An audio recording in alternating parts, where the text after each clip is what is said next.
warm sun, winter sun, and a wonderful session planned for all of us. So, the best way to begin the session is to read from a book which we are going to be talking about. I'm going to tell about the book later, but the lines are important. When men take pride in their skill or craft and strive to perfect it, they give scope to their creative impulses, where one man's gain is not another's loss. There is nothing new in the source of human satisfaction. It has long been established that people enjoy exercising their innate and trained abilities, and that this enjoyment increases as the abilities become more complex. Often have I seen the men who are considered ordinary rise to extraordinary heights. I think this is the time to take a pause and introduce a wonderful book, which is the center of attraction for today's session. So I have this privilege to begin the session by sending across warm wishes to all of you who have joined in for the session. Welcome, dear colleagues, deans, chairpersons, students of BIMTech.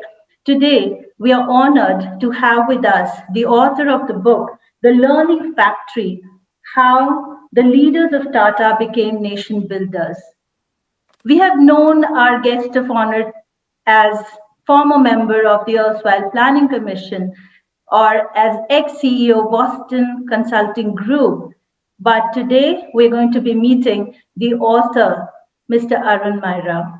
He has been a member of the Tata Administrative Services and worked in several senior positions in the Tata Group in India and abroad for over 25 years. He was on the board of Tata Motors, which was then Telco, from 81 to 89. He worked with Arthur D. Little in the International Management Consultancy in the USA for almost a decade. So we've seen him consulting in companies and driving them towards huge achievements, has been managing director of Innovation Associates, leader of ADL's North American manufacturing practice, and leader of ADL's worldwide organization and strategy practice. Prior to his appointment as in the Planning Commission, Mr. Maira has served on the boards of several large Indian companies as well, and which includes the Tatas, Birlas, Godrej, Hero, Mahindra groups. He's been a member of CII, National Council, for many years. We all are really excited to hear him. And in his introduction, we've really known him as a person with a lot of vision. And that's the reason why, wherever he has been, he has contributed not only to the organization strategy, but also to the humanitarian activities of that organization. We have heard him during number of his keynote addresses and his blogs, The Founding Fuel, and many other books that he has written. Mr. Maira has also been chairman of Save the Children India and chairman of the Axis Bank Foundation. He served on the boards of several Indian and international management education institutions and even Indian Institute of Corporate Affairs, India Brand Equity Foundation, and the Public Interest Foundation, as well as the WWF India, the World Food Program India Trust, and Aspen India. That's the reason why it's very important to sit up and take note of every word that he writes or speaks in forums. And we are delighted that he's documenting his experiences for people like us to use not only in our classrooms, but also helping the corporates come up with wonderful vision and actuate the dreams and visions of their leaders. I invite our director, Dr. Chaturvedi, to kindly take this session ahead and give us more perspective about the session today. Welcome, Dr. Chaturvedi. Thank you, Saloni. Respected Sri Arun Maira ji, my faculty colleagues, uh, dear students. I know Sri Arun Maira ji for last 13 years. I met him in 2007 when BIMTech uh, organized a conference on CSR in which he was the keynote speaker. And the conference was inaugurated by noted management thinker late C.K. Prahlad. Later, we have made an agreement with IMA to regularly organize that conference, and he has been our mentor in 2008 also. So this introduction, which was done by late Sri Kamal Singh, our close friend, well-wisher of this institute, it became a very close relationship and bonding with Sri Maira. We look towards him as a mentor, as a guide, as a friend and philosopher, and whatever he writes in newspapers or whenever a book is published, it is always an occasion for BIMTechians to read those books, read those articles, and be inspired by his life. What is inspiring for me particularly, that he has devoted first 25 years to work on high positions in Tata Group, which is India's foremost and most respected business house, last 150 years. So first 25 years he devoted to tests and the Tata Group key positions, and next 25 years he devoted to consulting. And even after completing his tenure as the biggest think tank of our country, which is called Niti Aayog, currently, earlier it was Planning Commission. He is not sitting idle, or he is not just doing some family related activities. He's continuously writing. He's continuously writing not on philosophical subjects, but the burning issues of the global society and Indian economy.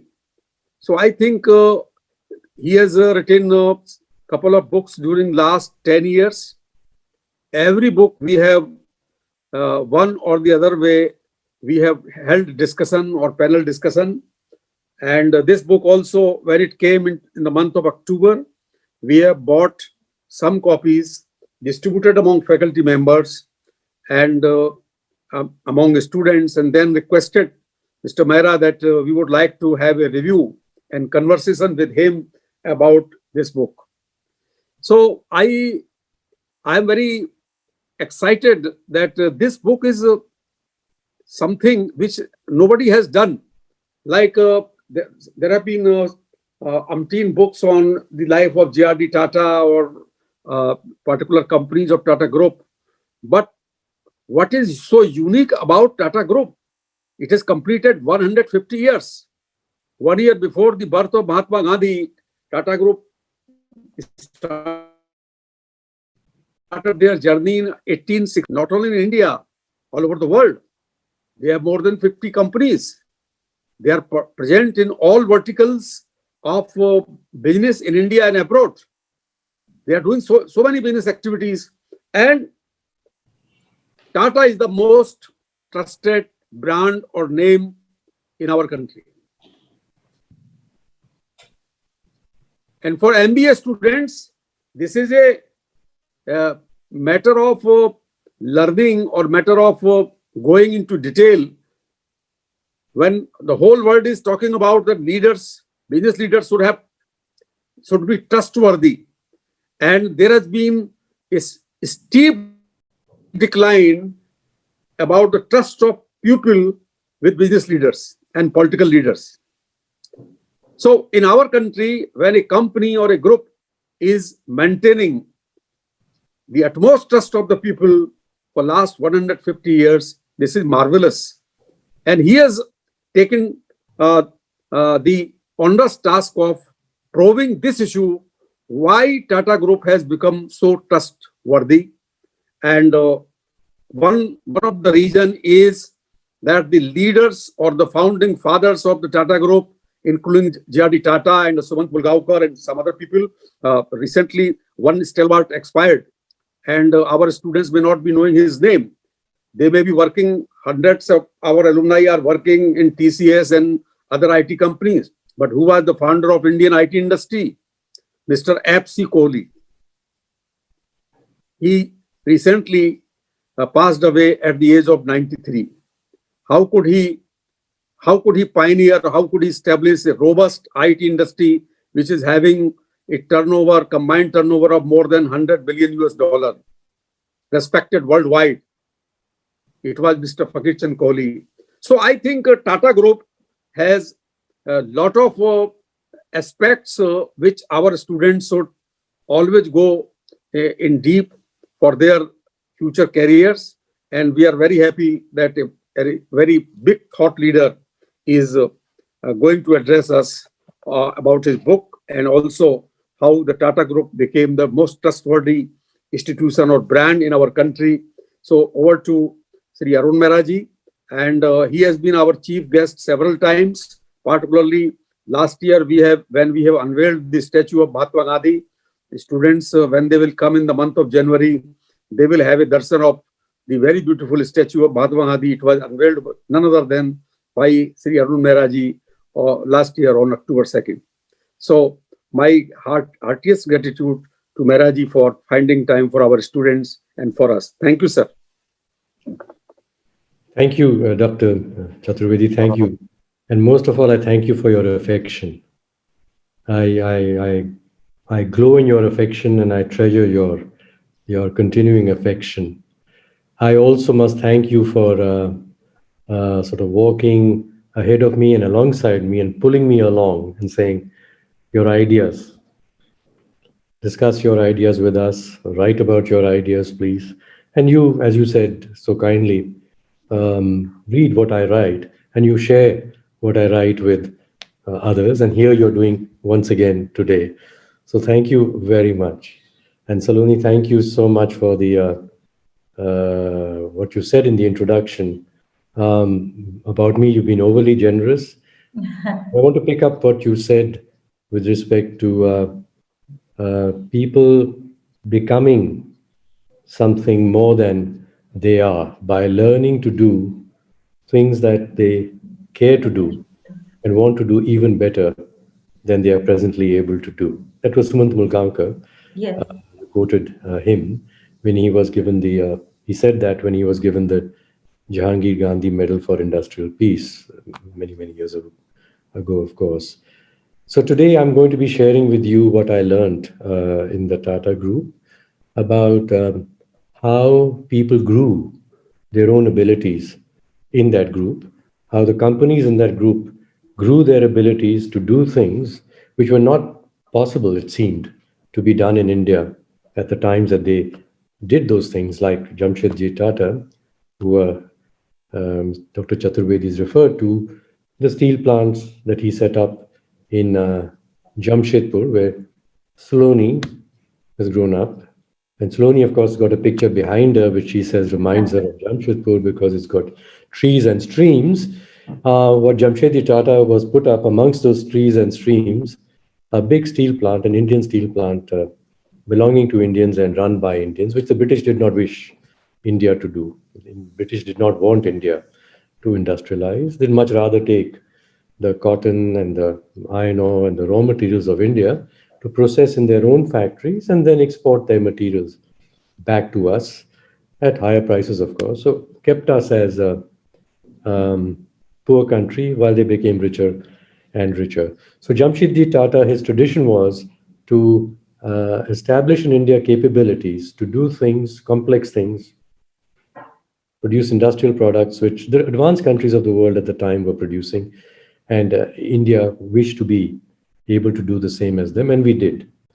And the story that she shared, or the quotation that she shared from Sumant Mulgaonkar, he had built the Tata truck and bus company, before that locomotives, which then changed into Tata Motors, which we all know as Tata Motors today, that company. So he built that capability in the 1950s and 60s into the 1970s at the time that I joined the Tata Group. Now, I want to pick up this theme that, Saloni, that you mentioned about learning to do what you don't know how to do and building capabilities, how satisfying that is, and how it doesn't deprive anybody else of something. In fact, by your building your own capabilities, you can contribute to the well being of others also. My mother passed away when she was 98, 2 years ago. And she lived by herself from the time she was in her 80s, 1980s. I mean, in her 80s. And she always remained very alive. But physically, naturally, her body deteriorates. You can't help that. And so she was not physically able to do the things that she was able to do as a younger person. But her mind never aged. It was always very lively, very curious. And so she had said this to myself and my brothers when we were concerned about the care of her physical self and wanting her to be, in a place where the medical facilities around her would be better. She said, no, no, I don't want to add years to my life. I want to add life to my years. And living, she said, is learning. If I can keep learning, I will be living. And as soon as I stop learning, then I'm like any stone. I'm not alive anymore.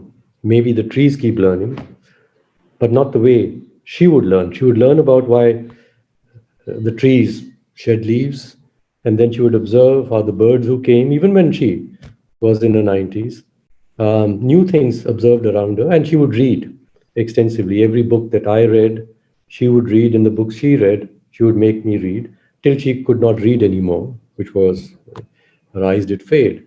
But then she was writing, in big handwriting, her thoughts. So it was always learning, as she said, reflecting and learning make one live and live well. So this is one thought I would like to share with all the young students here, that you must not stop learning after you have finished your wonderful education at BIMTech. In fact, you must learn even more and better for the rest of your life, like my mother did till she was in her late 90s. The Tata Administrative Service attracted me in the 1960s when I finished college, because they said that they wanted people who wanted to build the country, to serve the people of the country and build the country. And I didn't think industry did that. I thought IAS did that, perhaps civil services did that.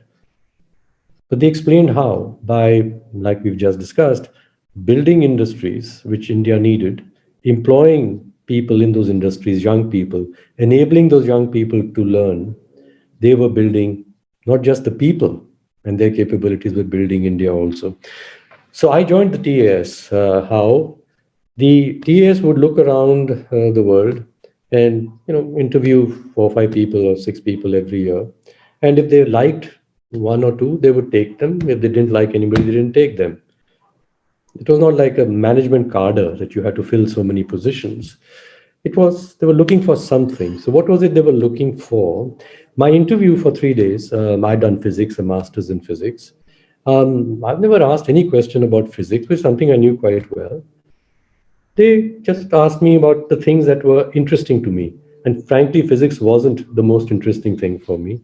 I did it because it was the most difficult subject to do. And if you did very well in your school leaving exam, then you should do science. And if you did the best amongst those and did do physics, it's very difficult those days.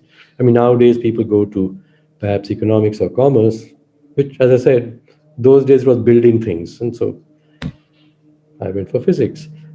But it didn't interest me really as a subject as much as other things did. So they inquired in the interview about what interested me. And about what interested me, they asked me what I knew about those subjects and how I was going about improving my knowledge of those subjects. Like I happened to mention that I like painting, abstract painting. And so, do I paint? And how am I learning painting? I didn't go to a school, but how was I learning painting myself? What was I reading about painting? What did I know about abstract art? And I had done a lot of reading, thinking, painting, discovering, experimenting. So I could have a very energetic discussion with the directors. And similarly, they found one or two other subjects that I had shown interest in my life and inquired. And they said at the end, when I asked them that, you never asked me anything about management. I mean, you're hiring me to do a management job. How would you know that I can do that job well? Just asking you a question. They were quite open to, after 3 days, we got to know each other, so you could ask candid questions. I mean, are you sure you are getting the right person for what you have to get done?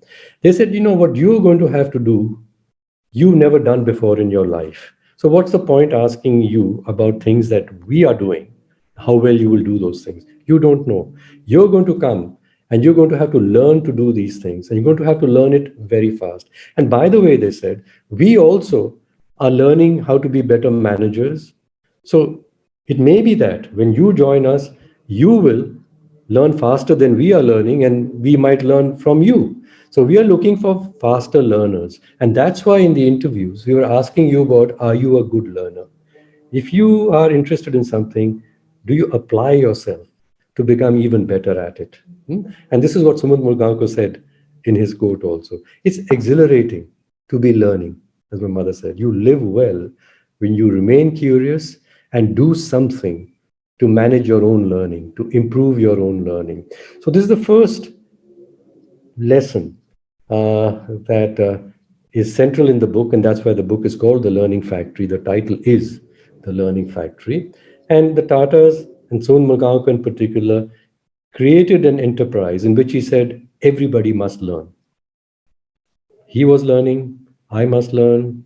The gardener who was, planting plants in a very inhospitable climate was learning how to make those plants grow. And he would ask the gardener, okay, in the last week, what is it that you have learned which has helped you to produce these even more attractive flowers? So always the inquiry was not about the result, but about how did you get that result? What have you learned which enabled you to produce that result? So the Learning Factory was a place where we were all uh, being challenged to improve ourselves, to learn more, and thus produce greater outcomes. J.R.D. Tata, who was the chairman of the Tata Group for 50 years, and he was the chairman all the years, 25 years I was with Tatas, used to say that when he had to take a difficult decision, and as a leader of such a complex group, at a time when India didn't have much resources in the 50s, but yet wanted to build industries, naturally you had many tough, big decisions that you had to take. And he said, whenever I have to take a big, difficult decision, I ask myself first, what is good for the country? And then what is good for Tatas?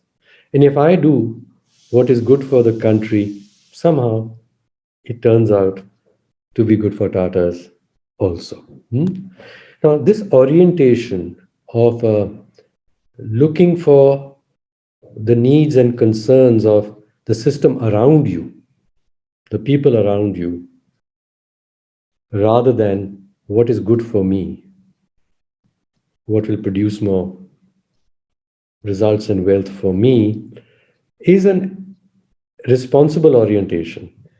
It is, I would say, an ethical orientation. Ethics is, do unto others as you would do unto yourself. Don't cause harm to others when you are taking any action. It's the concern and care for others, the compassion for others and the system around you that is a prime um, quality of good ethics. And this is what he was displaying as a manager. That look around and say, what are the needs around? And also when I choose an action, will it benefit the around, the surround, or will it only benefit me? This ethical orientation has, unfortunately, in the whole world, got destroyed by a management dictum that the business of business should be only business. The Chicago School, Milton Friedman, 50 years ago in September of that year, which is now therefore 50 years and 2 months ago, he put this out as a dictum in the New York Times, and it became sort of a life of its own. along with the shareholder capitalism movement, and Reagan and Thatcher in the US and the UK made it into like public philosophy also, that encouraging greed, encouraging people to act on their own self-interest and build corporations which are pursuing their own shareholders' wealth is the way to make a healthy economy and a healthy society.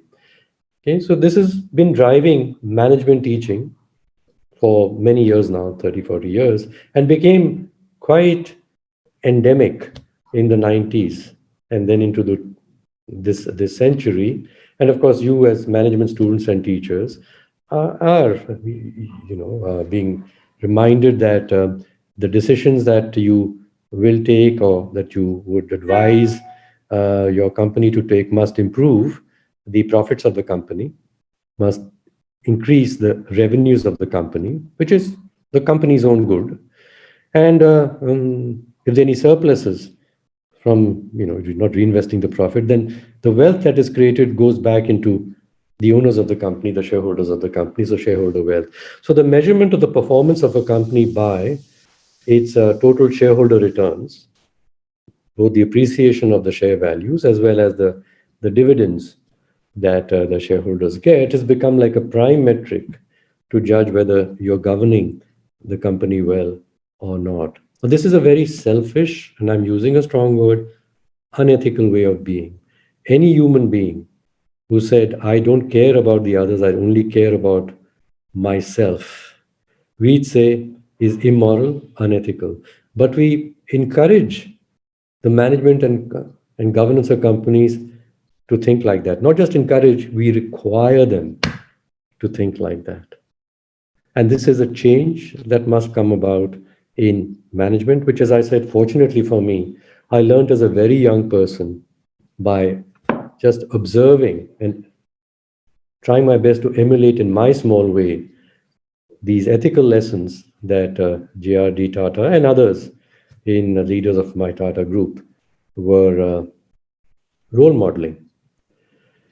The second lesson that I learned was how to then you bring about, you, yes, should care for the system around you, and the system around you is the people around you in your own company, as well as the communities and the people in the communities around you, even if they are not employees of your company, as well as the physical environment, the trees, the waters, the streams within which you're putting up your factory. As Saloni put out a picture, yes, there are streams and trees around factories, and they should not be harmed.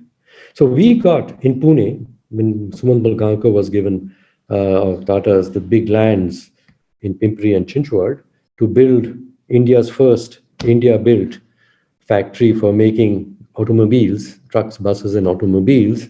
The land was completely barren. There was no one who had to be displaced there, fortunately. It was just barren land for hundreds of acres with no trees, not even bushes, just stones.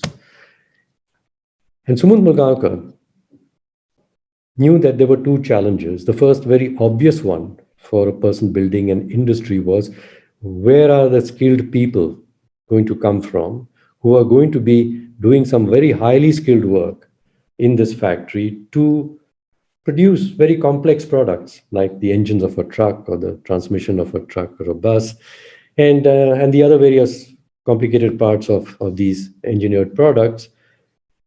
Where are these skilled people going to come from? But they're going to come out of that land that we talked around, where um, either if they're lucky, working on some agriculture and learning something, but they've not worked in anything as complicated as a truck factory before.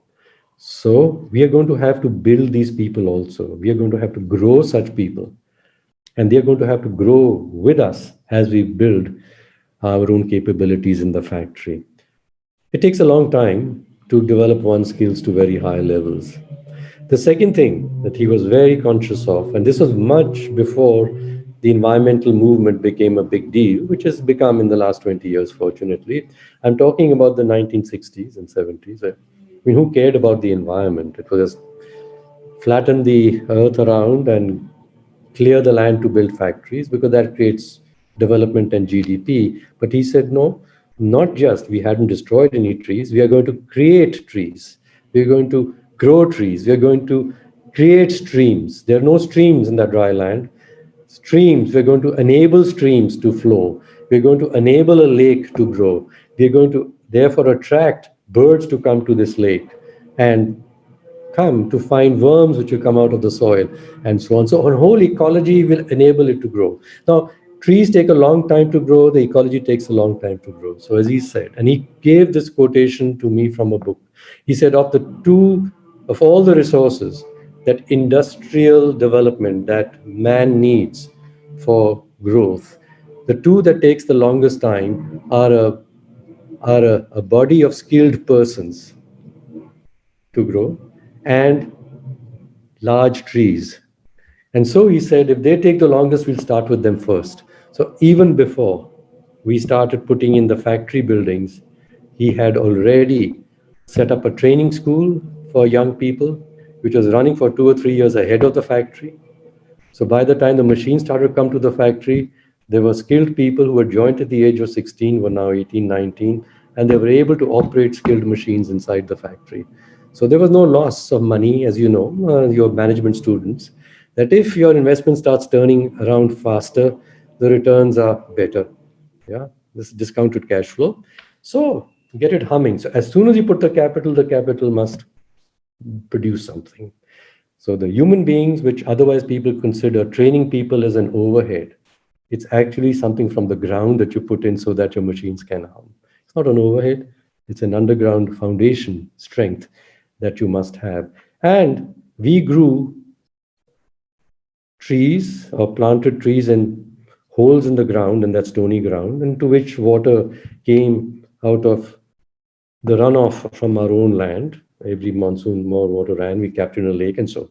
And this ecology grew along with the factory. The people were growing, more young people kept coming in, growing as the factory grew, and joining the factory and learning more and more in the spirit that Saloni just mentioned earlier.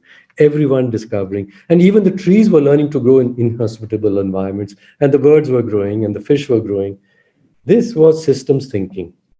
Think of the whole system around and nurture in a systematic way the growth of a system. So if I care for the system, like J.R.D. Tata said, Sumant Mulgak was illustrating how to do systems working, systems thinking and systems working, to enable a complex system with society in it, people in it, buildings and machines in it, as well as I said, nature in it, to grow together. The third quality that is necessary, I realized, for systems thinking and for compassion, what Jyadi pointed out, and for systems thinking, is, of course, it's learning. But how does one learn? One learns by listening. One listens to the question in one's own heart. What matters to me? Listen to yourself. What do you really deeply care about? Yes. Second is listen to others around who know something that you don't know. That's how you learn. And I learned, as Sumant Mugankar taught me, by he said, go ask the gardener what he has learned. And I learned, and I became very interested myself in plants and gardening and became a hobby. I would ask the workers in the factory, and he insisted that he says, numbers won't teach you much, people will teach you. So today, this is a caution to people who are saying, data analytics and big data analytics, go behind the numbers. As he would say, go to the real place, talk to real people about real things. From numbers, we're trying to abstract information of what is reality, what is fundamental. Well, why don't you just go and ask? And you begin to connect with reality. So walk the factory every day for 2 hours and talk to the workers and ask them what they're doing, whether they feel happy that they're doing it well enough. If not, what are they doing about improving their capabilities? And in that, I learned about people also. And I made very good friends with workers and some who became my mentors because they were doing complex things in harder conditions than I was doing as a manager, frankly.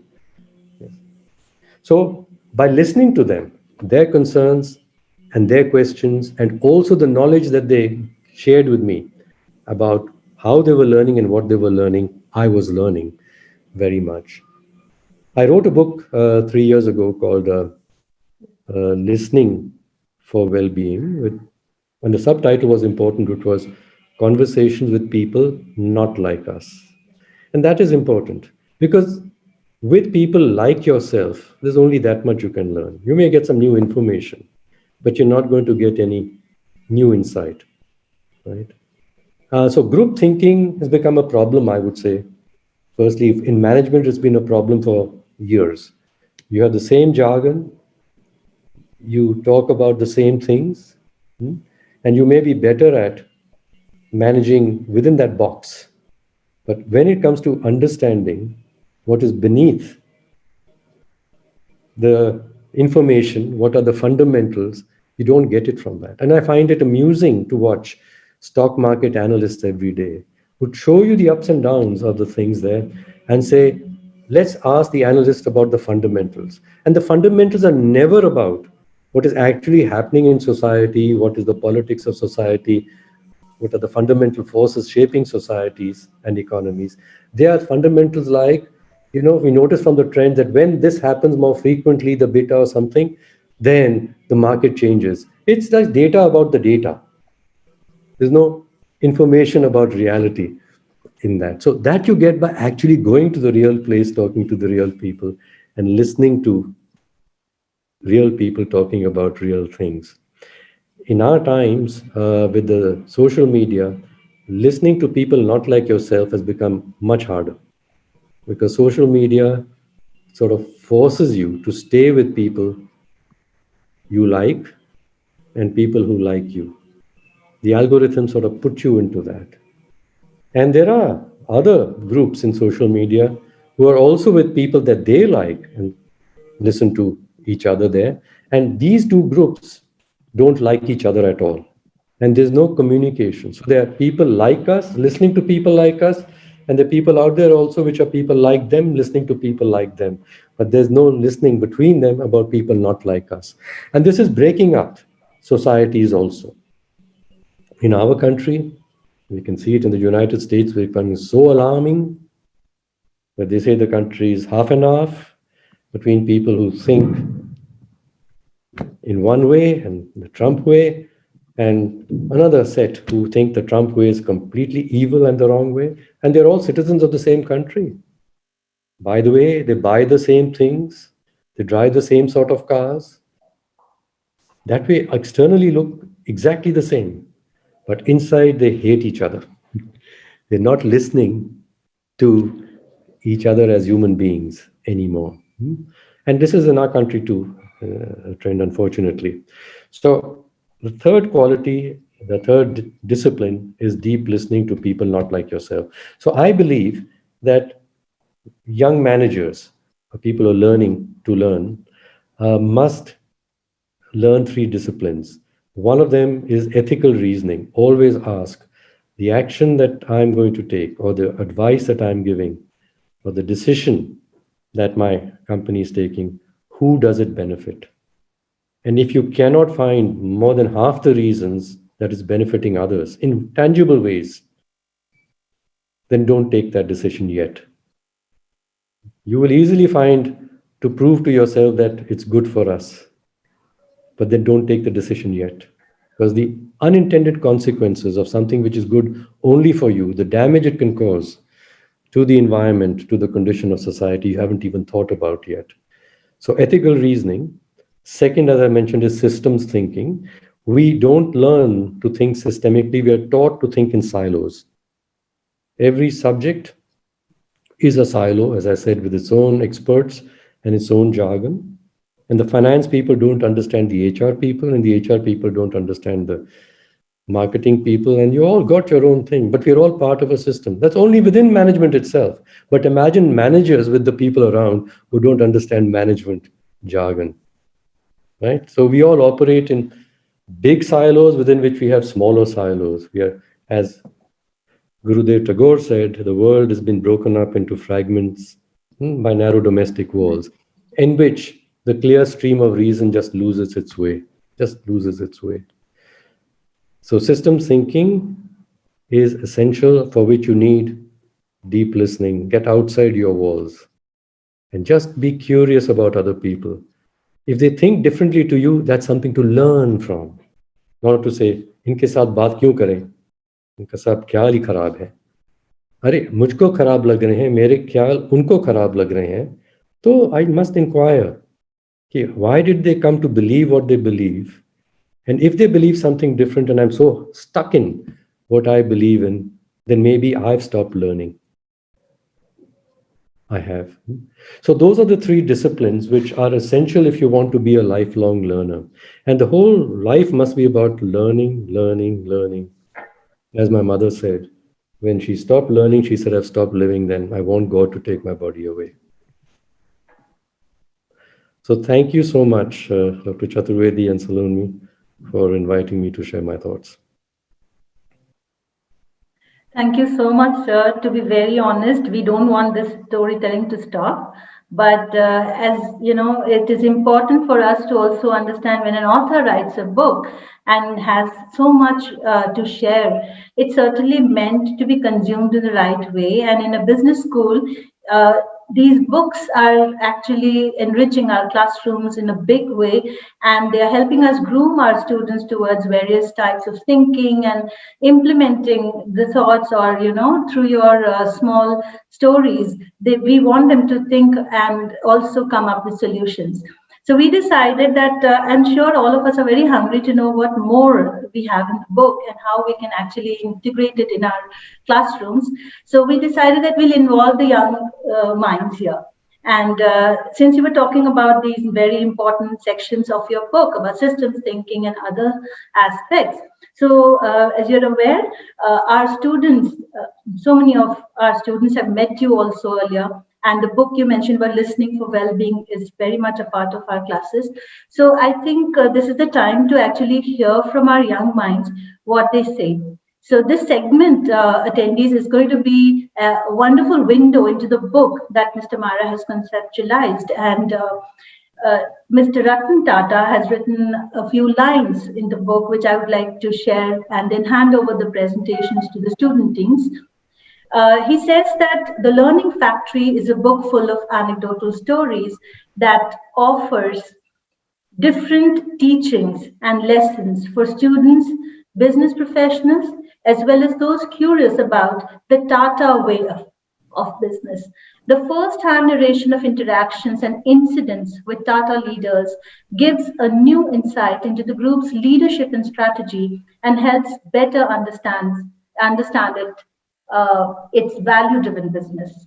So in our vision at BIMTech also, we strive to groom students as global thought leaders, and this is the way we can do it better. So, Mr. Maira, I'm handing over this segment to my young students, and they're going to be making small presentations on some of your anecdotes.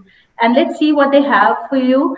And at the end of it, we are going to open it up for more discussion. So, as I said, I hate to do this and stop you from speaking, but I think the purpose of your book and your presence is that we should make the younger minds come up with their ideas. So the first team I invite to present is Karan Tyagi and Vasu Gupta. They are students of insurance business management, sir, and they are in the first year. And unfortunately, Karan could not make it to this presentation right now due to a family crisis, but Vasu will be presenting it on behalf of the team. And the theme that they're going to take up is the CSR part that you have come up with in your book, because Tatas have really told us a lot about what to do for the community. So, Vasu, are you ready? Yes, ma'am, I'm ready, ma'am. So, welcome, Vasu. Thank you, ma'am. Handing it over to you. Sure.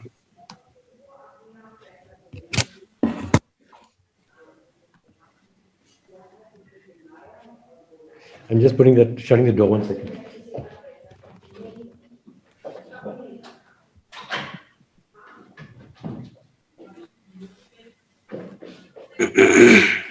Thank you.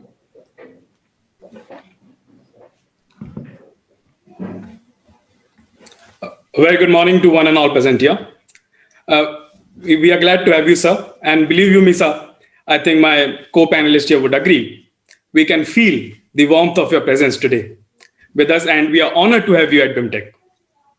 So, in your book, The Learning Factory, talking about your extensive experiences with Tatas, you've outlined three kind of CSR approaches being followed across industries, wherein you talk about the look-gooders who put CSR to their public relation department.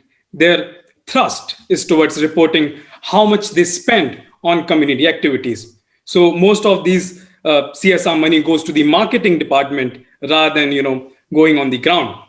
They also spend on advertising their projects. The glossiness and the shininess covers up the shallowness in substance and in sincerity. Further, you've also mentioned about do-gooders who set up departments dedicated to CSR, hire CSR professionals. Some deploy their wealth in trusts devoted to CSR. And you can also see my friend Karan Tyagi here in the image showing you the peace sign. He being an environmentalist, and the beautiful slide that you see today, the credit goes to him. Coming to be gooders, which requires deep change within the business itself, more than what doing good requires, with trust and philanthropy on the side. The ethical question of business leaders is not how much they have given back, but how the wealth was generated in the first place. So when we talk about CSR, let me also acknowledge few of Tata's CSR activities that have contributed towards curative and preventive health services, scholarships for higher studies, developing school infrastructure, vocational training, building green covers, providing potable water solutions, donations to NGOs in form of vehicle, money, etc. I think I can never put all of Tata's contribution together, the building of nation that they've done over the year, and I will always be indebted to them for their contribution towards the nation. And all of their contribution cannot be put together into a single slide. My question to you, sir, is how can we or how can businesses bring in shift from look good to be good? What processes do you think would be required? Please enlighten us. Thank you very much, sir. Thank you so much, Vasu. I'm very impressed with the precision with which you have been able to distinguish the three modes of business responsibility. Thank you, sir. Firstly, Dr. Chaturvedi, you recollect the first time we were together on the IMA Business Responsibility Conference, I had urged that the title of the conference should be The Death of CSR and the Birth of Business Responsibility. And there was a lot of alarm to say, how can we have the conference is about CSR? How can you say the death of CSR? And there was C.K. Prahlad and I said, look, business responsibility is not about, as you said, the spending of the money on good things. And in fact, if you remember at the conference, I said Tatas are very good at CSR. They're not able to explain the business responsibility properly. Meaning that, yes, as you said, the Tata initiatives are about things on the outside. But as you pointed out, how you make the money, and while making the money, who benefits? While making the money, who benefits? Not after you made the money, and then you spend it on CSR or philanthropy on the outside, which is good, doing good. And so here, Sumant Margaonkar taught us a deep lesson. He said, we are, of course, a automobile factory. We produce trucks and buses, which India needs. In terms of doing good on the outside, telco was par excellence. The community work of telco, and you've shown some pictures, and I could tell you many more. Environmental work, I've told you the stories, was par excellence. But that was not, that was a necessary thing because that's harm to the environment and make good in the environment. When we had a monopoly, telco started as one of the 4 truck companies, bus companies, commercial vehicle companies of India, 25% share each. We became very soon 75% in a few years because our products were the best. People had a choice. They could choose from any one of the 4. No one was giving them a quota. You bought. So for our products, people would wait 7 years to buy a Tata truck. They could buy the others next year or the year after, but they'd buy a Tata truck because the value of it to them was much more. It would last a long time. It was economical to run. So they got value out of it. costs would go up in the country like it goes for every business in every country. And so the finance people would say, we need to increase the prices. Nothing wrong in increasing the prices. People accept that there's inflation and every producer must at least reflect inflation in their prices. Sumant Mulgaonkar wouldn't let us. We give all the calculations, say general inflation is this, and since others are raising their prices, we'll be a little less than them, sir. He said, no, you're not going to increase till you have added in the product more value.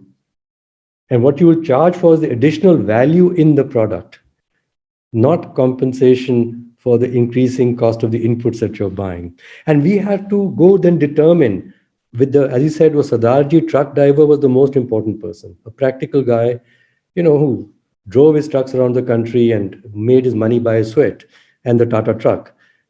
Find out how you could make his life easier, the vehicle better for his business. And those changes you will first make at your cost and put them, develop the changes in your engineering center, try them, put them, prove them, get the measurement from the truck fellow that actually, yes, he's getting so much more money out of the truck than before. Then afterwards, increase your price. So you're always behind. But the push was improve the value that you provide society. To, in this case, it was primarily the customers, as we might say. So this orientation, that it's about my business creating value for some stakeholder, which is the most important ones that I am connected with, customers as well as I said, the communities and environment. This is the being good part. I'm really, thinking of everyone that I'm interacting with as a stakeholder. Are they all getting more benefits by my existence? Or not? Thank you. Thank you, sir. Thank you very much. That's really nice, sir. And I'm sure everyone is eager to pick up that book immediately after your session. And I'm very glad to share that 4 teams have actually worked on your anecdotes and they have come up with their questions. So I'm inviting the next team. And we've been talking a lot about systems thinking. So the anecdote in your book about systems thinking, I will invite Shivam and Bhavini with their presentation. Over to you.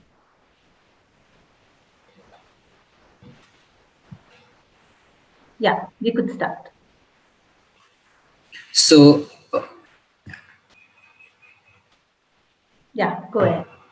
okay, sure. So, a very good afternoon to one and all present here. I, Shivam Nagpal, along with my colleague Bhavani, would like to discuss a small yet interesting topic in the book that got our attention, that is system thinking. Now, system thinking can be understood as a way of thinking and considering oneself to be a part of larger system and behaving accordingly as per the norms of the system after examining the linkages and interaction between its elements, but at the same time pursuing one's own dreams. BIMTech in itself is a perfect example of application of system thinking at higher education level, wherein we promote a culture allowing our students to be a part of different clubs and societies as per their interests, ensuring a holistic development, better grooming, and an opportunity to follow their passion along with their regular course curriculum. Therefore, we can say that a system thinking enables us to change our thinking to match the interconnected and dynamic complexities of our communities and their environment. Also, it helps people to communicate and create new ways of thinking, helping to identify and test a wider variety of possible actions. A beautiful example of the same can be drawn from the book where back in 1960s, the problem of availability of foreign currency to import specialized machinery for setting up a factory was converted into an opportunity to train Indian youth on how to produce these specialized equipments, hence converting the Pune plant into a learning factory under the supervision of Mr. Sumant Mulgaonkar, former chief executive and vice chairman Telco. Hence proving to the world that Indians can build and run a complex engineering enterprise on their own. Now I'd like Bhavani to further throw light on the success story of Tata's Pune factory. Over to you, Bhavani.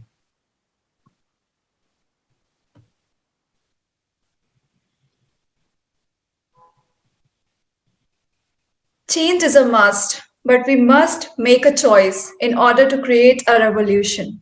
When we talk about the story of 60s, the very first thing that comes to our mind, how did Mr. S. Mulgaonkar tackle such a difficult problem which was being faced by Tata itself, the lack of a foreign exchange for the machinery purpose, for buying the machinery for Tata itself. So success story of the Tata's Pune factory lies all in the story of system thinking. System thinking takes curiosity, creativity, and courage most of all. We must say that S. Mulgaonkar himself was full of courage. In order to create such a pool of talent, he went to the colleges, he handpicked the students, he assigned the tasks to multiple of his people, and I must call them students, not the workers, because they were the learners. I would like to pick one statement for Mr. Arun Maira's addressal today. We empower the youth, and youth makes the nation.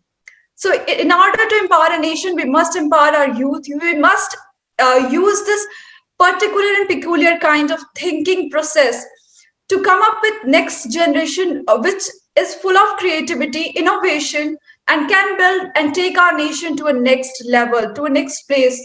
Mr. S. Mulgaonkar successfully put India on the world map using his innovation, his innovative ideas and creativity, and mixing it up with courage. So my question for today is, how can we use system thinkings and how can we embed it in the higher institution to make them the centers of excellence? Thank you, Shivam and Bhavini. I'm so impressed again how you've taken something so complex and put it into a few statements. And most of all, in this case, by parking it in a question. Because when you have a question, then you learn something. So I'm going to be looking at your question and answering the question as best as I can. How can systems thinking be embedded in the higher education institutions to make them centers of excellence? Okay. Why is systems thinking become so necessary in the world today? It's become so necessary in the world today because the big problems that we are having to face as humanity, like climate change, environmental degradation, persistent poverty, growing inequalities, are problems which are arising because of the way the system is organized and the way the systems are running. We cannot solve these big systemic problems with the type of thinking which actually has led to these problems. As Einstein used to say, it would be foolish to try and solve big problems with the same thinking that caused the problems. So what is the thinking that we are used to? We are used to the thinking of within specializations, having experts in subjects. And like we discussed earlier, you asked, you're in management school, so what are the subjects you're going to specialize in? You have to choose, right? And you have to do that. You can't know everything at all times and at the same level of depth in all the things. So what happens, unfortunately, is that we forget the connections between various things as we get down into being an expert in the one thing that we've chosen to do and in which we hope to be seen as the master and then, paid a lot of money for being the expert in that. So this has become both in the education side where we teach people to be specialists. And if you go into your PhD after your master's, you'll go into even smaller subject and write a whole book on it, and forget that the part is a piece of a larger whole. So at all times, remember that the parts don't have life in themselves. They get life because they are part of a larger whole. So systems thinking is that at all times, keep this in your mind, that I must keep the bigger picture in my mind, even when I am focusing on something. We are told as managers, focus.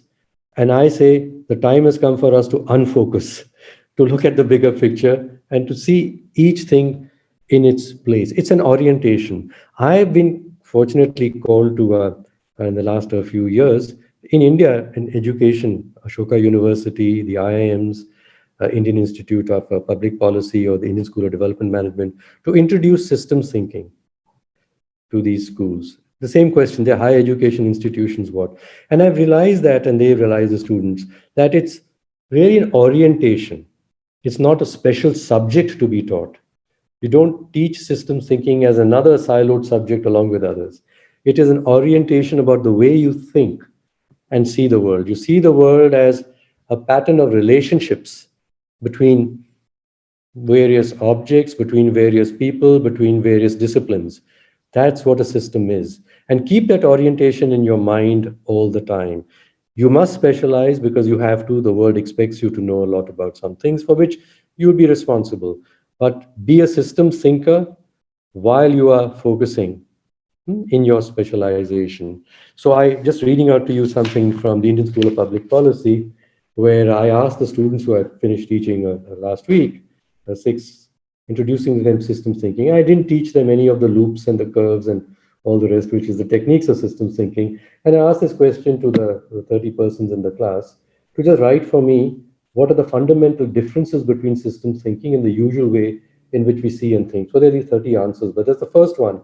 Our usual way of thinking does not necessarily represent a wholesome approach of looking at problems. On the other hand, systems thinking is a it's a lens that attempts to study interdependence between multiple areas to understand the nuances and then gradually to get to the answers. But first, understand the questions, the issues to do that. So keep that orientation. Keep that orientation. And I'm glad that BIMTech is taking systems thinking so seriously, and that you're asking me the right question actually. So thank you. Thank you, sir. Thank you, sir. Thank you. Thank you so much, Shivam and Bhavini. And like I said, with each anecdote that the students are coming up with, we're getting very enriched, sir, with your point of view further. And it's even more important that, all of us should read the book because these are just small stories. There are any number of these. So, Mr. Maira, you will be happy to know that this group that you just met, the student group, it's a mix. So there are students of HR, marketing, and insurance. So it's like you just said, it cannot be in silos. You have to work together. So that's the beauty of, the team that works together here. So I thought I'd let you know that. I'm inviting the next group here, and they're going to be bringing out the story of the conflict resolution, which even I was really intrigued with. So let's hear from Aparna and Tanveer. Shall we begin your presentation now? Yes, ma'am. Go ahead. Thank you. Good afternoon, everyone. Initially, the telco factories in Pune were pioneer in their field in India. They had world-class training facilities and were always humming, whether it was the technical side of the enterprise or the human one. And one of the core foundations of telco enterprise was an internal union of employees. And a small community development department was set up for the growth of the nearby communities, for which the company provided funds and the technical guidance. At the same time, cooperators amongst the wives of telco workers who produce various products were engaged within the company, and such philanthropist initiatives like these emulated congenial environment for everyone. Next slide. In the year 1982, the union and the management negotiated a new wage agreement, and after some hard bargaining, the agreement was finally signed until some stones were pelted inside the factory by a few workers, creating havoc and mayhem everywhere, inside the factory, and by a few workers, due to which most of the workers were sent home, and the telcos factory that had been always been an oasis of harmony, even when there was industrial unrest. But that particular day, the Gandhian covenant of non-violence that the union had entered had been broken. As a result, Telco Pune was closed sine die. However, they continued to pay full wages to workers. It was further decided that the institution will be restarted only when the workers signed the covenant of eschewing violence, agreed to wage agreement after understanding it personally, and confirmed the agreement with contentment. Soon, the introspection amongst workers and their families about companies' deeds was recognized the very next day, which later made the telco family come even more closer than they had been before. But yet again, the roots of the unity and synchronization were tested a few years later in Project Jupiter. Next slide. When Tanvi, can you please put on the next slide? Yeah, thank you. When the government denied telco permission for the production of LCVs as first, but later agreed when telco implied that they would not import any machinery or technology, but only wanted to compete with a Japanese company. Consequently, the mighty General Motors in the USA launched Project Saturn to prevent the Japanese from swamping the market. So similarly, Telco decided to name it Project Jupiter to provide inspiration for the symbiotic cooperation amongst all the departments in Telco, which was the need of the hour. Thus, a new Indian designed and produced LCV, the Tata 407, was ready for sale within 18 months with market share of 70%. And unlike Japanese companies who had the world record of product development in 4 years. Next slide. So the Project Jupiter was succeeded because Mr. Mulgaonkar had built the foundation of the enterprise with perfection. He always demanded excellence and encouraged innovations in the technical side of the enterprise as well as the human side as well. So over to Tanveen now. A very good afternoon, one and all. I'm very much honored to actually illustrate a story that I came across in the book named after Human Dignity. Human dignity, by the very definition of it, is complex, but it's not complicated. It is the innate desire for a human being to feel respected. So before I dig in, before I illustrate the story to you, I would like to ask you a question. If you have ever felt disrespected, or you felt you deserved better, or you felt if you were treated better, you would have performed better. If that is the case, then welcome. This is the right platform. Mr. J.R.D. Tata had nurtured various leaders throughout the course of his lifespan. And one of those greatest leaders were Mr. Sumant. If you're still wondering, Tata Sumo was named after Mr. Sumant. So Mr. Sumant Mulgaonkar was a visionary himself. He had the superpower of looking through time. He could see what was coming 20 years later. So Mr. Sumant Mulgaonkar had a very different approach when it came to leadership. He thought it was very important for employees to feel important about what they do. He created a platform for them so that they can excel in their craft. So that was the leadership strategy that was followed by Mr. Sumant Mulgaonkar. But on the contrary, when Mr. Sumant Mulgaonkar had to build the Tata Pune factory, he had to choose the best, and he knew the best was Mr. AB. But the AB had his own problems. AB was a very young graduate from Germany. He had all the capabilities of transferring the technology when Tata collaborated with German companies. But the problem is, AB was a bit bossy. Mr. AB ruffled feathers the wrong way with his team, and his team was not happy about it. So these are great leaders, and they didn't leave a problem hanging. They wanted to solve a this problem. And how did they solve this problem? They actually wanted to solve this problem by choosing Mr. Arun Maira. Mr. Arun Maira was chosen to coach AB. Though he was younger to AB, he was chosen so that he would be coached in order to make him realize that what he was doing was not right. The leadership strategy that he was using was completely contrary to what Mr. Sumant Mulgaonkar was doing. And Mr. Arun Maira also emphasized that the Tata way of delivering performance is not by compromising on values. So my question to you, sir, in today's VUCA world, what is more important? Is it values or is it results? Thank you.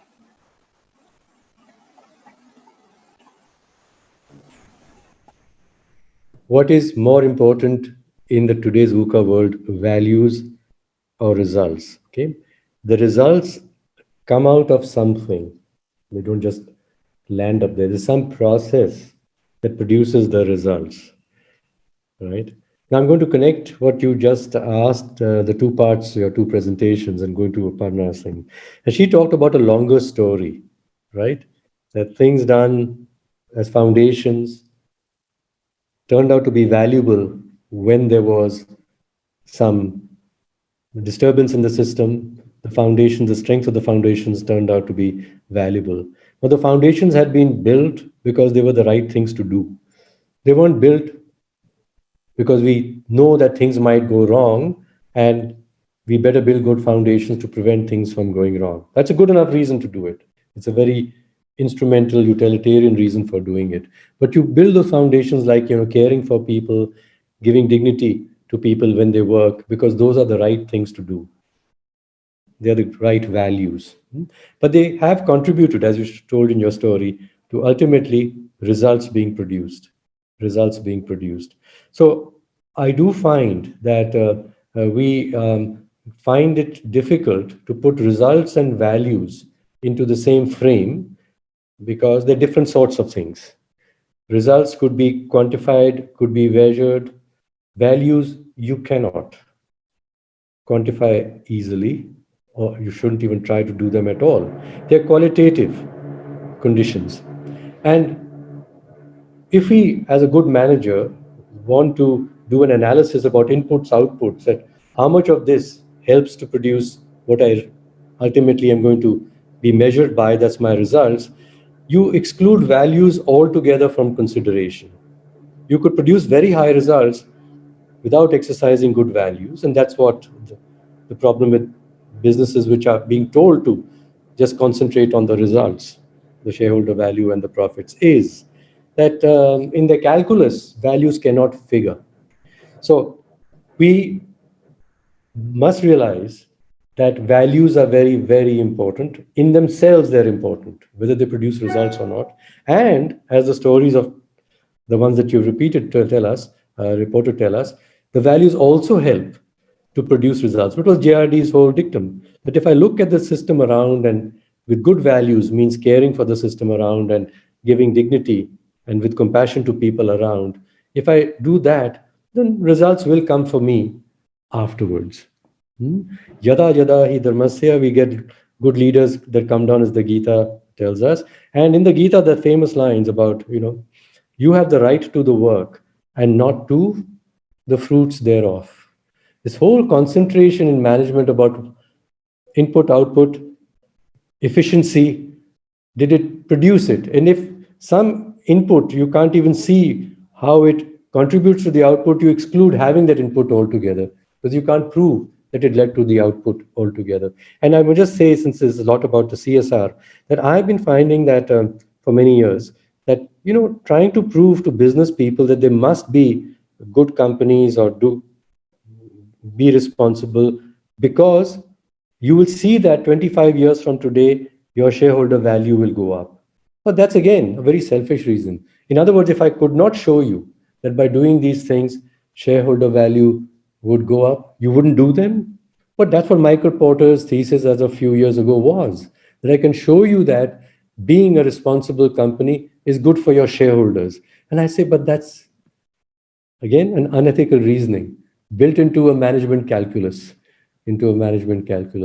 So values are essential both for producing results, as we are discovering, but they are good in themselves.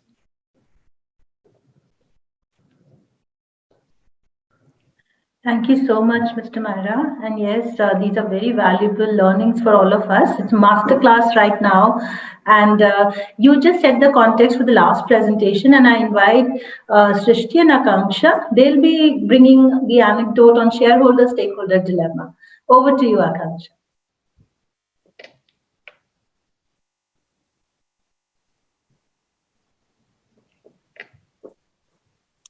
So good afternoon, everyone. So the book was a very good read, and we are glad to have gone through it. And we came across this chapter, so wherein it was dealt with workers and shareholders. So to begin with, there are three protagonists in the story. One is Mr. Sumant Mulgaonkar, a humanist, an engineer, an industry builder par excellence, who was the chairman of the board. Another hero who was actually treated as a celebrity was Mr. Nani Palkhiwala, who was the champion of citizens' rights and one of India's most illustrious constitutional lawyer. He was the director of Tata Sons in 1975 and served as deputy chairman of Telco's board. And our third lead is Mr. Arun Maira himself, who was the resident director of Telco's factories in Pune, responsible for all operations. The company was expanding its production capacity in Pune in the early 1980s. So at the same time, the old factory in Jamshedpur had to be modernized. Therefore, the company's finances were stretched. two items to curb outflow of cash, as mentioned, are dividend and bonus, both of which are expected to be paid only when the company is doing well, and the bonuses also takes into account employees' performance. So, at a time when bonuses were considered to be a necessary component of wages, Government of India passed a law which made a component of bonus that employees must pay annually, whether or not the company made profits. But at the end of financial year, when complexities of the truck industry made cash management difficult and economy swung downward, management decided to not pay bonuses but to pay out dividends. This made Mr. Maira dismayed and Mr. Mulgaonkar a little uncomfortable. In this regard, Mr. Maira was asked by Mr. Mulgaonkar to debate his views with Mr. Nani Palkhiwala. So Mr. Maira kept his argument in which he said that the company owes more to the workers who work for company every day, all the year, than to the shareholders, some of whom who even do not know or care what the company produces. So he further said that the shareholders can take out their money when company is not doing well, but workers are left with no option, and hence their livelihood is entirely dependent upon the company. Mr. Nani Palkhiwala appreciated what Mr. Maira said, but then with his clear thinking mind, he clearly laid down the outline for the solution as the dividends must be paid and the bonus must not be paid. Since workers and unions had accepted, although reluctantly, the reasons for bonus not being paid, thus they must find another solution which does not involve any significant cash outflow to appreciate the workers' performance. So Mr. Maira came up with a solution based on the suggestions by the unions. They decided that a relatively small amount of money in comparison to bonus would be added to the general staff welfare budget for the scheme. And under the scheme, the given amount of money could be used by the workers for their off-site visit to a nearby place of choice with whatever accompaniment they wanted with their budget.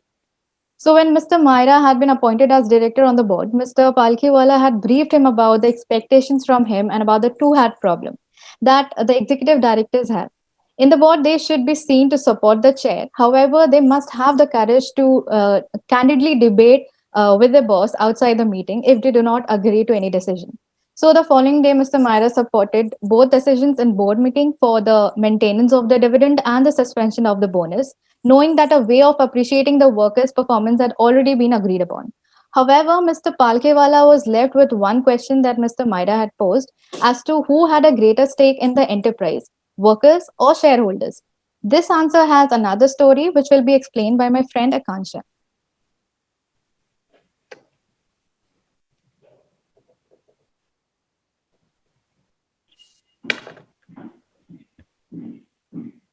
So let's see the story from another perspective, shareholders and workers. Initially, Mr. Arun Maira favors employees over shareholders because he believes that shareholders do not depend on the company as income for incomes as much as workers do. He also talks about the attitude of shareholders and how mostly all of them are unaware about the products produced by the company. Further, another problem faced by the company which relates to unsold inventory was unfolded. This was because the production people were not listening to the sales people and were producing what was convenient for them, regardless of whether it was the best mix for sales or not. It was explained that it was important to prioritize shareholders over workers because of two reasons. First of all, it was easier for shareholders to move out of the company as compared to the workers. Secondly, many shareholders also depended on dividends for their daily necessities. Then Tata Company's shares were also known as pensioners and widowers of the stock markets, as one would not expect huge profits out of them but could rely on them for steady returns. The story also brings up the concern that relates with other stakeholders of the company. It talks about the dependence of stakeholders like the people of the local community and how the operation of the companies how the operation of the company affects their basic resources like land, air, and water. Then we see about the arguments that were presented. The main argument given in the story explains how dividend played a key role in the lives of the shareholders. The story also draws a contrast and states two dilemmas that lied in the mindsets of the senior board members. First, to follow what, like a supply-led demand model or a demand-led supply model. Second, to prioritize the wellness of whom, the stakeholders or the shareholders. Since the shareholders were not aware of about how much efforts workers were putting in, so efforts were made to sensitize the shareholders. it was important for shareholders to understand that employees played a key role in ensuring steady returns to the shareholders. So they were made to visit the Pune factory, and that particular incident showcased how shareholders believe that their power is above everything. The story also draws a dilemma in the mind of Mr. Arun Maira, who wonders how Mr. Nani Palkiwala have argued the case for stakeholders versus shareholders. Now, sir, I would like to ask you a question. Like in these COVID times, we have seen that in many companies, the senior management has taken salary cuts so that workers and employees in the lower salary range can get their full salary and sustain their living. However, what we encountered in the book was a bit different. What is your opinion regarding the practice as mentioned in the book, and how viable would it be in the present scenario? Your views, please, sir. Thank you. Firstly, I want to understand the question. You were saying what was encountered in the book was a bit different to the senior management ensuring that while they took the cuts so that the other employees would not be affected. Yes. What is different in the book? So in the book, we see that the bonus was cut, and they were they were taken to do offsite instead of the bonus. Okay, let's explain further. Actually, the key question is not about they're going to the offsite, which was a good compromise solution. The key question is, as you say, when a company is not doing well, who should be taking the cut? Should it be, like I said, people who just invest money in the company or people who work in the company? Now, in the people who work in the company, you've got the senior management and you've got the workers also. So amongst them, who should be taking the cut? The senior management or the workers, or both equally? But there are two categories of stakeholders here. One who are working in the company, which, as we just said, are managers and workers, and the others people who just put money into the company and don't really give much of their time or attention to the company. They just hope the company is doing well, and then they can get some money out of it. So that is the whole thesis of the stock market and shareholders, that I give you my money, you use it. If you produce a profit, the profit is mine. The profit is not yours. The profit is mine. Now we have over the last, and I'm talking about the 1970s and 80s here, in the last 15, 20 years, the top management also shares in the profits of the company. In fact, the senior executives get a lot of their compensation in stock options and bonuses linked to profit, very large. Today, if you're reading the salaries of CEOs in India, they're talking there in the range of 30, 40 crores of a CEO. 30, 40 crores, right? Workers, say 20,000 rupees, 30,000 rupees a month, multiply it into a year, you're talking about what? Few lakhs of rupees in a year. In those days that I'm talking about, the top management salaries, my salary was just 5 times the worker's salary. Okay? So my salary and the worker's salary were roughly according to the sort of skill and the training and the responsibilities, particularly the difference between ourselves, the accountabilities. So the question is not between management and employees. It wasn't a big question then. Today it is. And it's a good thing that people who earn so much, I mean, what would they do without all that money, I ask?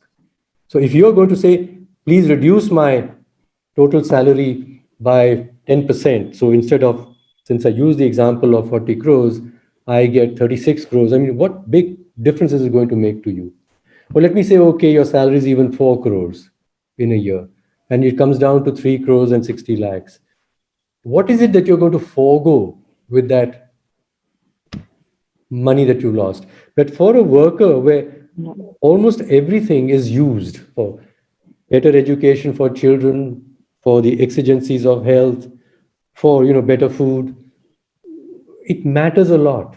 It matters a lot, that same cut. So to have equity in terms of reductions of salaries of the people at the top and the bottom, those days would have been fair. And so it was there. Because the top management, we senior people didn't get bonus, by the way. See, that was the point also. In those days, the top management people didn't get bonus. The workers only got bonus, right? The shareholders got dividend. We top management people got neither. I, as a director of the company, wasn't compensated at all in relation to the stock price. I didn't have shares. I didn't get dividends. And I wasn't a worker under the laws like, and I didn't get bonus. So I was not expected by the workers or by the shareholders to do anything. In fact, they were the ones, the trade-off. They were both getting something in relation to the performance of the company. So who amongst those deserves to take the cut, or should take the cut? And this is where the question comes, and it's a very relevant question today. That central question, very relevant question today. That profits are being made and people's wealth is being increased through investments in stock markets. The greatest amount of wealth that people have is from money that they make from money. They have money, they put into other money instruments, into stocks and so on, and they get more returns out of it. That's why the disparities, as Piketty has been pointing out, and many pointing out, and Oxfam and others have grown so much, that the people who are the wealthiest people make not from the salary for the work that they do, it is all these compensations related to calculations on the performance of the company or the stocks. And in fact, not even their own company, they put it into other stocks and derivatives and so on and so forth. And that's what they make their money from. So how much should people be compensated for the investment that they put in and returns on the investment? And how much should they be compensated for the actual work and the worth of the work that they do? So people, of course, pointing out today that is the worthiness of the CEO's work 400 times that of a worker's, because these are the levels it's come to today. In my time, it was 5 times. Today, the average CEO in India gets 400 times what the average worker in their companies gets. So is the work of a CEO suddenly become in these times 400 times more valuable than a worker's work, whereas in my time, 5 times was enough. It was enough value. And Narayan Murthy has been talking about this, as you might have, well, this a few years ago, that 10 times is enough, he said, because times are changing, maybe not 5 times. And as soon as he said it, Narayan Murthy, 15 years ago, everyone jumped down on him. Are you becoming a socialist? You're supposed to be a capitalist. So we started making it ideological, that if you care for the earnings of poorer people and earnings of workers, you are a socialist. You should be caring only for what shareholders get, because the shareholders give you money. After all, you need their money. But after some time, you realize that they are not putting that much of their attention or their money in your company anyway. Used to be in the 1970s that the average time that a person held his money in a company or shareholder, and these are American figures, used to be some months, many months. It used to be, in fact, earlier than that, 2 or 3 years. We're talking like these pension persons, you see, they kept them for years. In America, it was, like I said, okay, the average was maybe less than a year, but many, many months. It's come down today to 22 seconds. A person's money in a stock is held for 22 seconds. I mean, you have your money in stocks through mutual funds and things. You don't even know what companies those mutual funds are invested in. All you care about is, and I care about is, how much is my fund giving to me? Okay, so this was the point, that yes, we know we need investments and we know we need investors to keep investing in our stocks. But when something goes wrong in the company, shouldn't they take a cut also? After all, please realize this, that investors can give you money, or people with money can give you money in 2 ways. One, they can give you a loan or a bond, and there's an interest paid, right? Interest paid. But the interest is for the use of my money. What a shareholder gets is risk capital. That's why it can be very high. And it is therefore theoretically, if for a shareholder, there is no money made, the shareholder should not get any return at all. Yes, if it was given as a loan or a bond, yes, you should get something. So similarly for workers, the wage is given for work done, and the bonus is for risk along with the performance of the company. So in this situation, in the Nani Palkiwala situation, it was the shareholders' dividend, which is related to if profit is made, and bonus, which is if profit is made. So in that situation, why is it that you are not reducing the dividend to zero when you are willing to reduce the bonus to zero? Hmm? Who has a greater stake? Who's giving more? I'm saying this has become a current problem today in the world also. Hmm? The capitalist economy, especially corporate capitalism, becoming a very financialized system, and you give much more credence to money and finance and their views. Yeah, and you judge whether India is doing well, whether the stock market of India is doing well. But how many people in India are invested in the stock market, even through mutual funds? Find out it's 3 point something percent.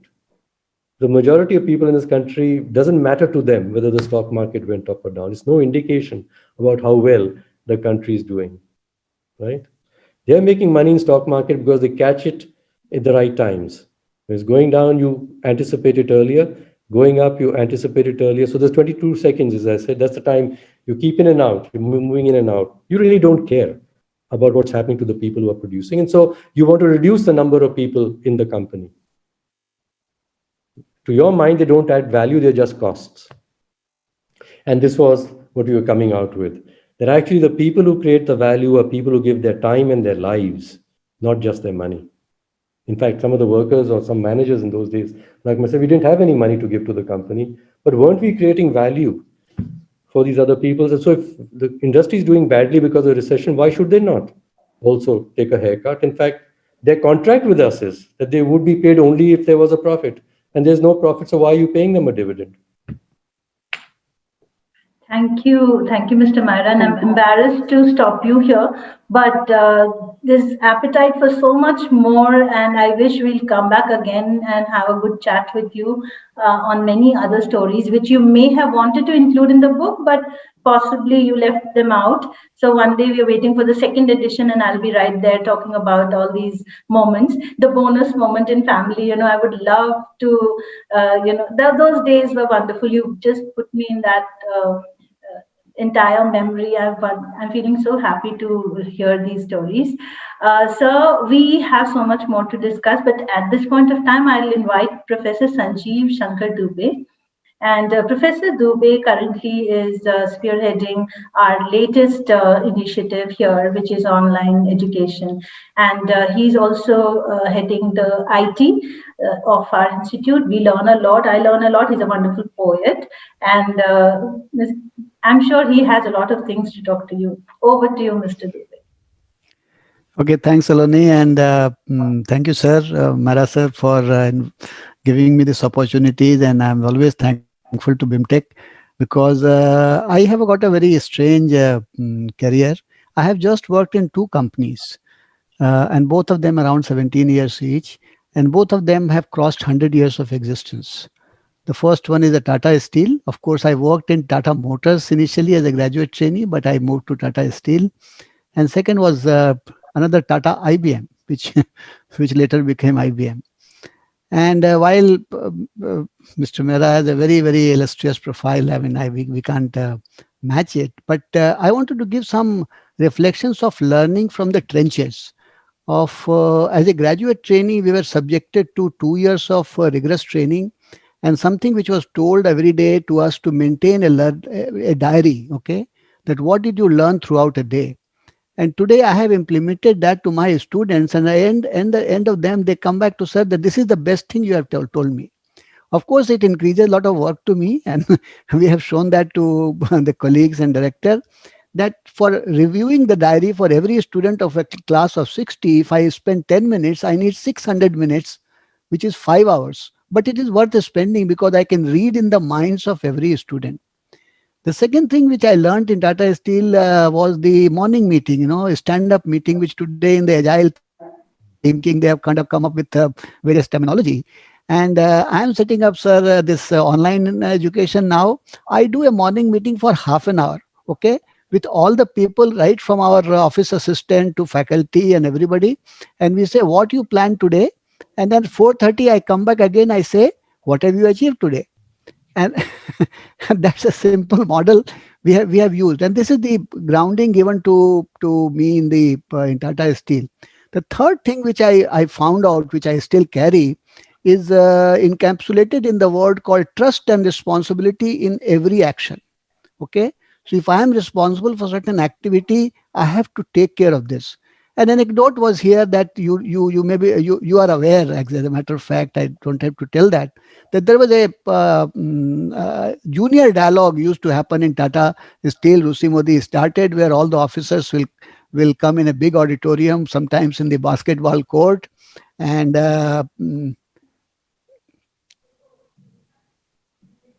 basketball court, where they were allowed to ask any question. Okay, and I got up because one of my project got stuck up, and because the managing director office was supposed to get permission of from railway board for integrating a way bridge in the railway yard where all wagons were going, and that was only to be handled by Tata Services in Delhi, to be coordinated by managing director office, Dr. Rani's office. And nobody was there to, I mean, my bosses were also very shy to go and remind the MD's office. So I went, took the mic. I said, sir, this is the project going on. You may be aware we are going to save so much of demurrage. We are going to. He says, yes, but where is the problem? What is the question? What is the question? I said, this project is going to be delayed. Why? Because we are not able to get the approval from the railways to integrate it with our computer system. Then he asked the question, which office is stuck up? I said, your office, sir. Mm. And and then things moved. My bosses were not happy with me, but Dr. Irani wrote me a letter. He says, this is the kind of question I want in junior dialogue, not just worrying about that when is the next painting due and so on and so forth. I can go on and on. As a matter of fact, whatever I am today, my consulting days in IBM was I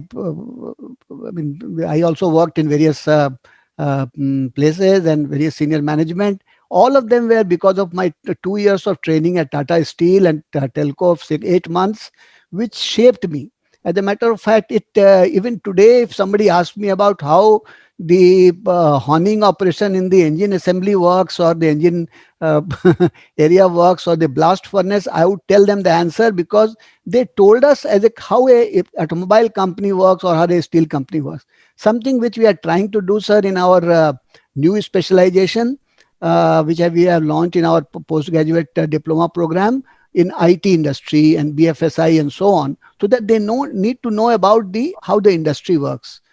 So, in the interest of time, I'll just stop here. I just need your blessings and support, because this is something which BIMTech is doing, and moving the entire online space to educate the people who cannot afford of 2 years of full-time training and 2 years of education.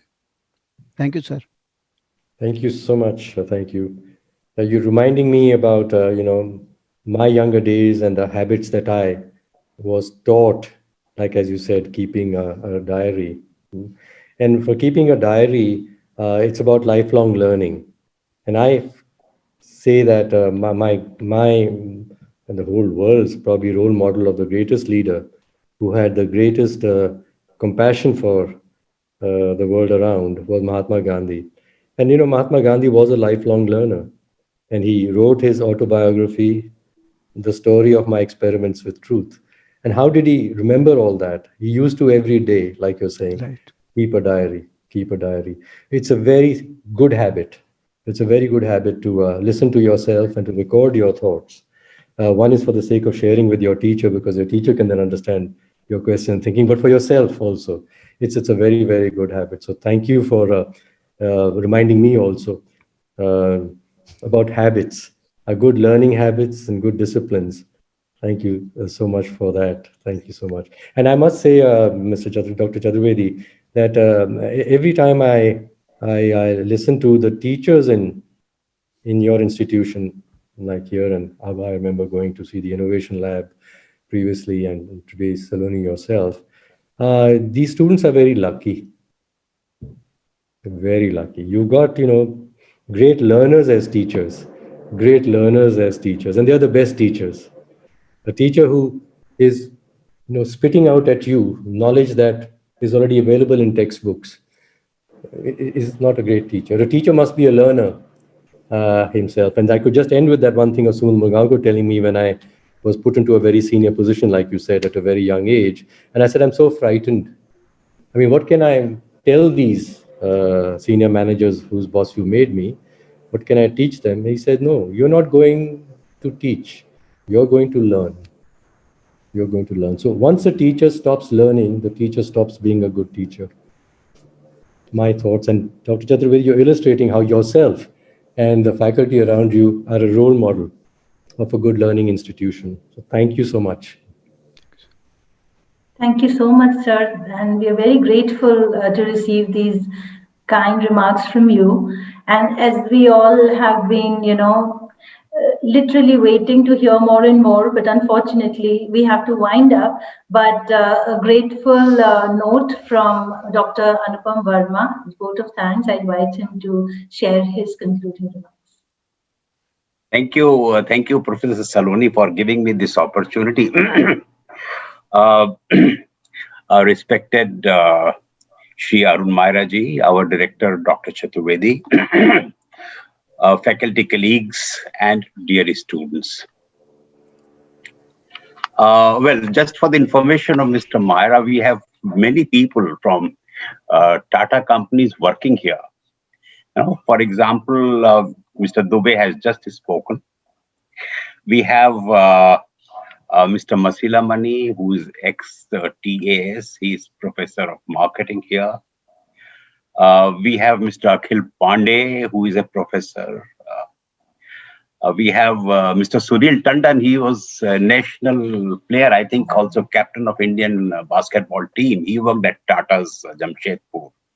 So, we are very fortunate to have some very good people from Tata's, and nice to have you here, sir, today. We had a very unique kind of discussion session today. Almost all faculty members know Mr. Maira, mostly because he has visited BIMTech on earlier occasions also. And as our director sir mentioned, he inaugurated the statue of Gandhiji in 2018 in front of our academic block. And the plaque there mentions your name, and that is a constant reminder of your visit to BIMTech.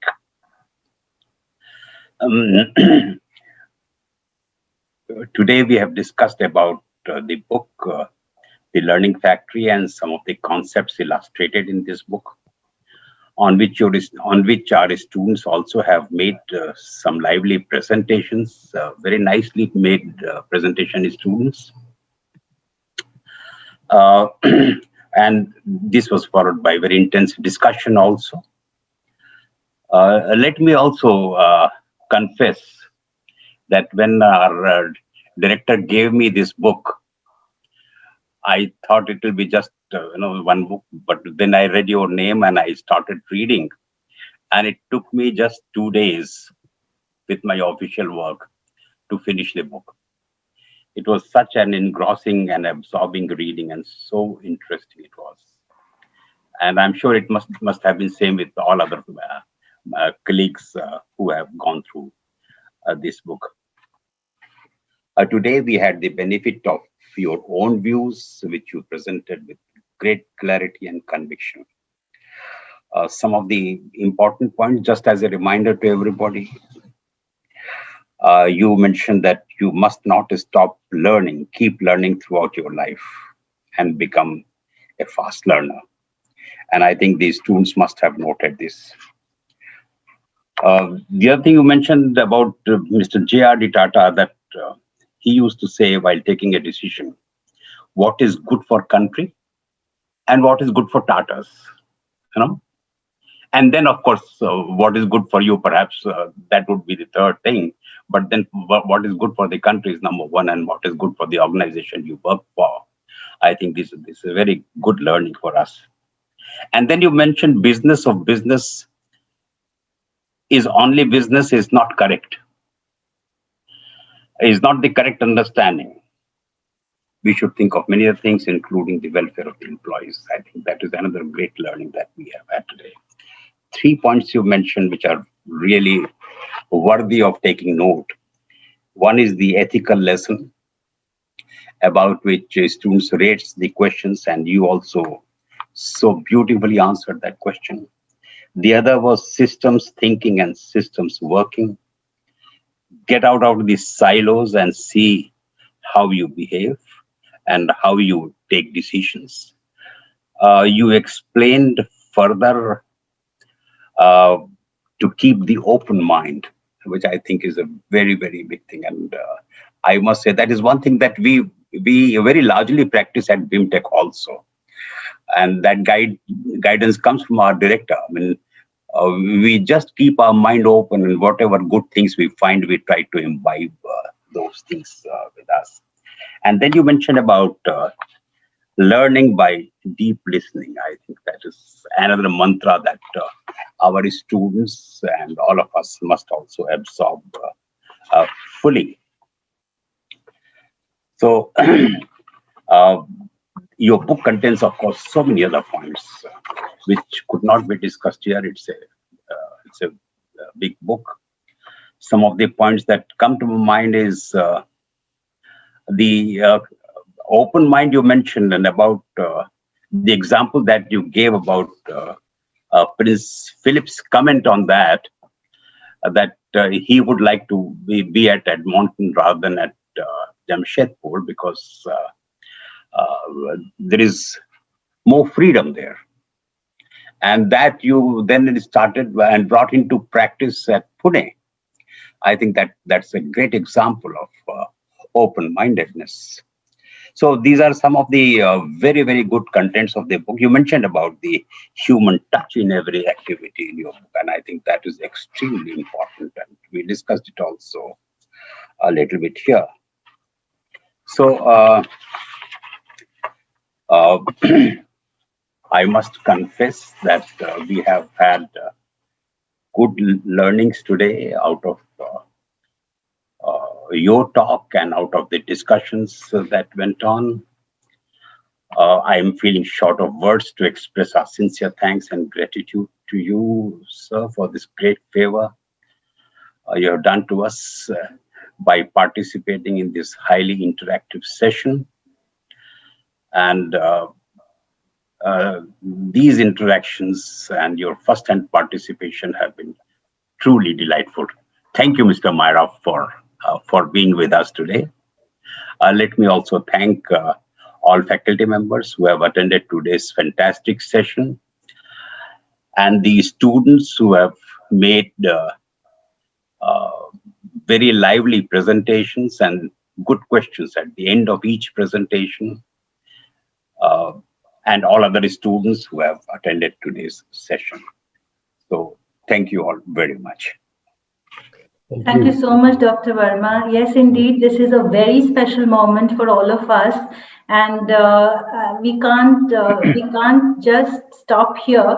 We'll continue to read, sir, and connect with you and your blogs, Founding Fuel, and your different platforms where you speak. We are following those, and we are imbibing a lot of values and learnings from there. So, dear attendees, I'm sure that you're waiting to get the book. It's available on Amazon. I'll repeat the name of the book, The Learning Factory, How the Leaders of Tata Became Nation Builders. And there is a nation builder in each of us. So I think we should put the nation first and then come up with solutions and make the world a better place. I would like to conclude this session by reading a paragraph from Sir's book. And this is for all the young people who are going to take the country ahead and way ahead and keep us at the topmost level. So I would like to read this, and I'm sure all of you will pay a lot of attention to the words here. And these are the words that Mr. Maira has written in his book. Many young people set out in life these days with an ambition to make a lot of money. When they achieve that end, some then pause to ask what they will do with the rest of their lives. Then they belatedly confront the question, what is the purpose of their lives? Young people finishing college sometimes ask me, what career should they choose? I ask them to think deeply about what matters to them the most. The principal purpose of a human life cannot be to make a lot of money for investors in the enterprise one serves or for oneself, because human lives are civilization's gift to us to fulfill greater aspirations and to serve larger needs. So thank you very much, sir. And that kind of sums up the purpose of today's session. And we are very, very blessed to hear such valuable. We have taken these lessons, and thank you very much for joining today. And we're waiting to host you very soon once again. We'll get back on that. Thank you, everyone. Thank you for joining. And there's food for thought on your dining tables, but the bigger dining table is set now. So thank you so much. And thank you for making me a part of this Thank you, sir. session. Thank you, Thank you. Dr. Chaturvedi. Thank you.